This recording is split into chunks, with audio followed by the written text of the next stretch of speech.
नमस्कार, मैं हूं प्रदीप कुमार। आप देख रहे हैं पॉलिटिकल आइडिया। पॉलिटिकल आइडिया के आज के इस अंक में आप सभी दर्शकों का बहुत बहुत स्वागत है। मित्रों, देश में आने वाले 4 महीने के अंदर 5 राज्यों में विधानसभा चुनाव होने हैं और उन 5 राज्यों में एक राज्य है केरल, जहां आज प्रधानमंत्री जहां का दौरा कर रहे हैं। केवल दौरा ही नहीं कर रहे हैं बल्कि कई नई विकास योजनाओं की आधारशिला भी रख रहे हैं, साथ ही लोकार्पण भी कर रहे हैं प्रधानमंत्री। ठीक है, प्रधानमंत्री आज जब 10:30 बजे सुबह केरल के तिरुवनंतपुरम हवाई अड्डे पर उतरा उनका फ्लाइट, तो प्रधानमंत्री के स्वागत में प्रोटोकॉल है। राज्यपाल राजेंद्र विश्वनाथ आर्लेकर के साथ साथ मुख्यमंत्री पिनराई विजयन भी थे। लेकिन उसके बाद जितने भी कार्यक्रम हुए प्रधानमंत्री का कार्यक्रम 2 भागों में बटा हुआ है। एक कार्यक्रम जो सरकारी कार्यक्रम है, दूसरा पार्टी का कार्यक्रम है। ठीक है, तो सरकारी कार्यक्रम में जितने भी कार्यक्रम थे, मुख्यमंत्री के रूप में पिनराई विजयन की उपस्थिति अनिवार्य थी। लेकिन पिनराई विजयन ने जिन शब्दों में प्रधानमंत्री की प्रशंसा की,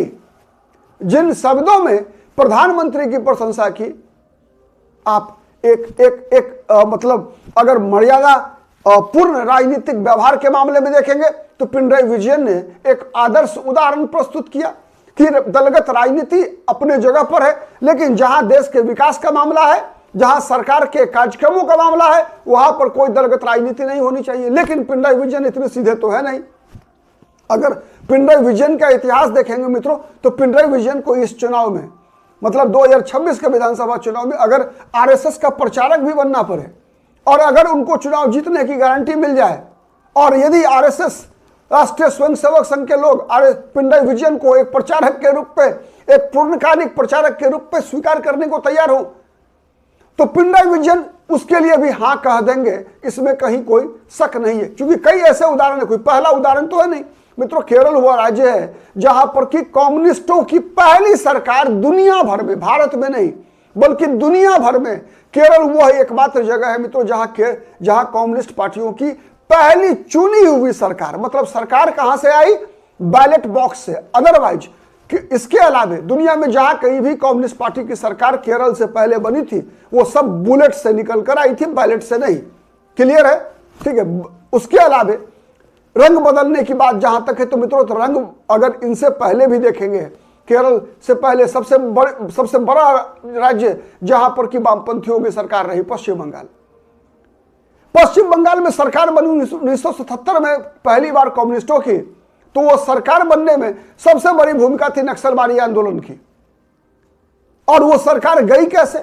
34 वर्षों का तक सरकार रही पश्चिम बंगाल में, और सरकार में रहते हुए पश्चिम बंगाल को उद्योग विहीन, मतलब वो पश्चिम बंगाल जो एक समय में भारत का औद्योगिक राज्य कहलाता था, पश्चिम बंगाल एक जमाने में भारत की औद्योगिक राजधानी ही नहीं, भारत की राजधानी भी वो करता था कोलकाता।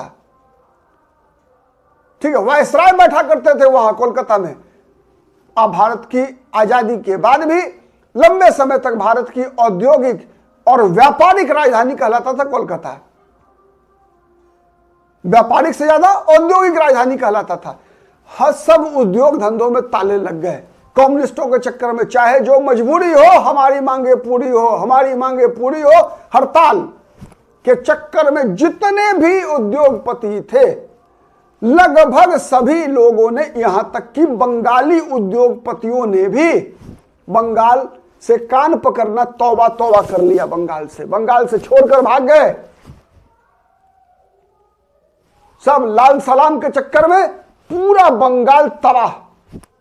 और जब जाने लगे, जब एहसास हुआ कि ये महफिल तो हम लुटा बैठे, जब कुछ बचा नहीं पश्चिम बंगाल में, तो फिर क्या हुआ?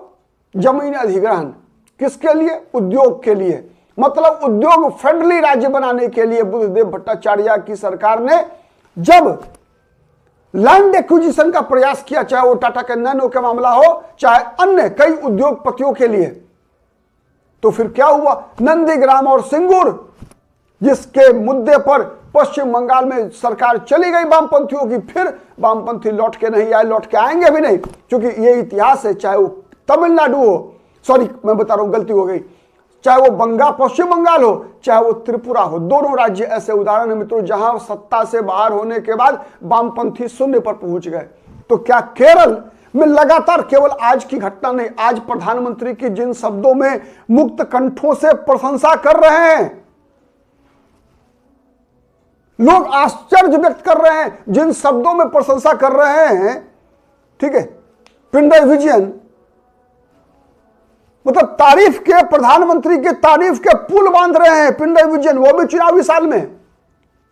ये मित्रों इस बात का द्योतक है कि केरल के राज्य जो बदलाव चाहते हैं, केरल के राज्य, केरल एक ऐसे मुहाने पर खड़ा है, मैंने बताया है मित्रों कई वीडियो में आपको, केरल एक ऐसे मुहाने पर खड़ा है जहां पर कि सत्ता परिवर्तन करने में लोगों को डर लग रहा है, क्योंकि जो विकल्प है केरल के लोगों के पास वर्तमान में, वहां एलडीएफ की सरकार है और चुनाव जीतती हुई दिख रही है यूडीएफ, और यूडीएफ के साथ है इंडियन यूनियन मुस्लिम लीग, और इंडियन यूनियन मुस्लिम लीग जो कांग्रेस पार्टी के साथ गठबंधन में है, उसको केरल की 54% हिंदू आबादी और 18% क्रिश्चियन आबादी, ये दोनों सत्ता में आते हुए देखना नहीं चाहती।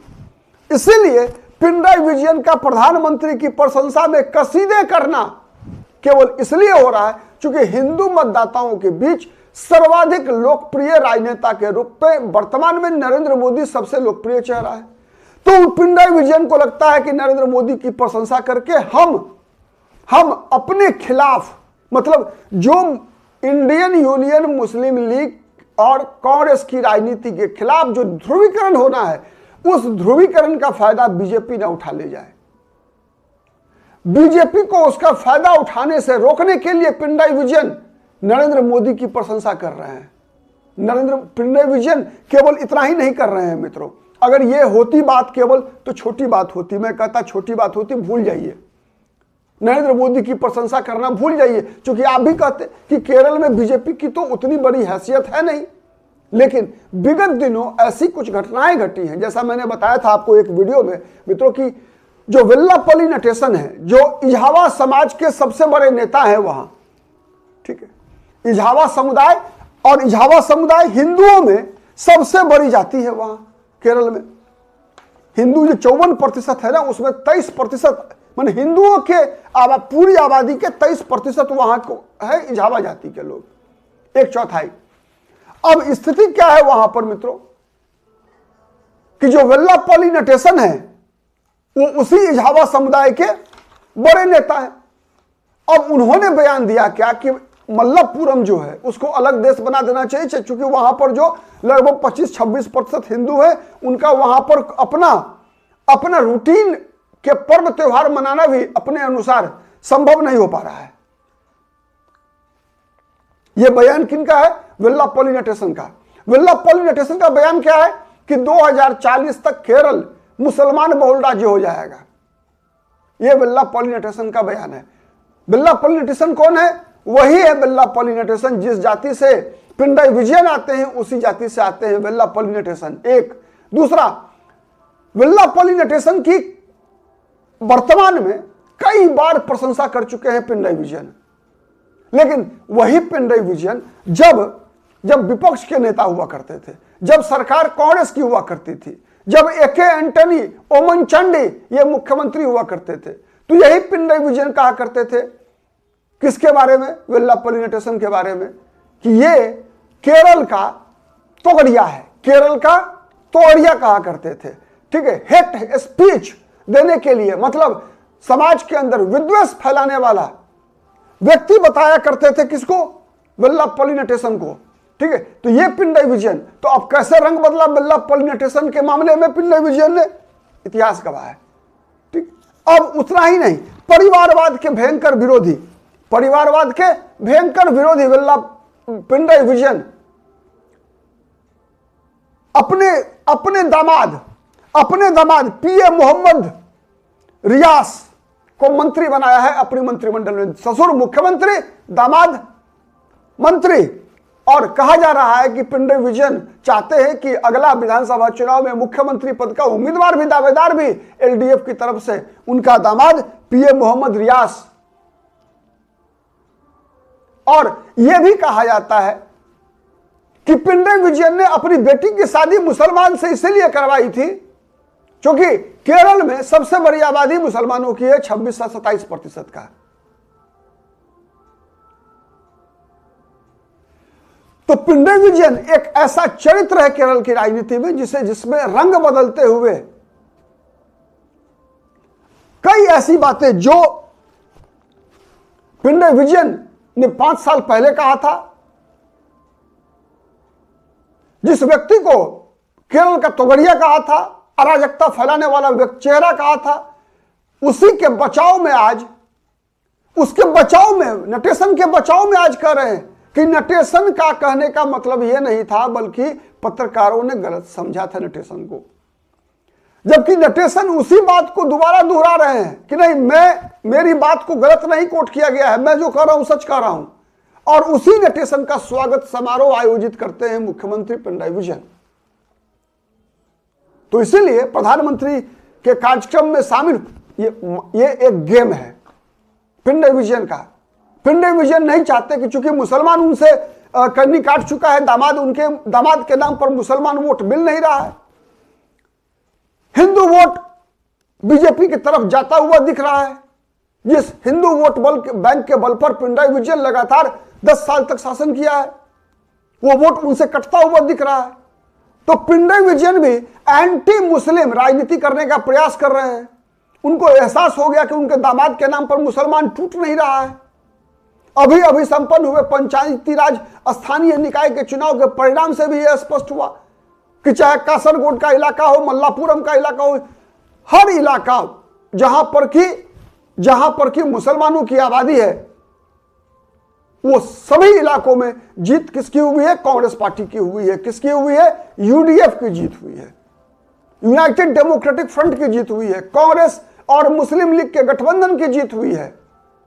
और दूसरी तरफ ईसाई मतदाताओं का रुझान कांग्रेस से कटकर कहा जा रहा है, बीजेपी के साथ जाता हुआ दिख रहा है। इजावा कटकर कहा जा रहे हैं, बीजेपी के साथ जा रहे हैं। नायर समुदाय बीजेपी की तरफ जा रहा है, दलित समाज बीजेपी की तरफ जाता हुआ दिख रहा है। तभी तो बीजेपी 19.5% वोट शेयर लाकर 2024 के लोकसभा चुनाव में केरल में लोगों को चौंका दिया था।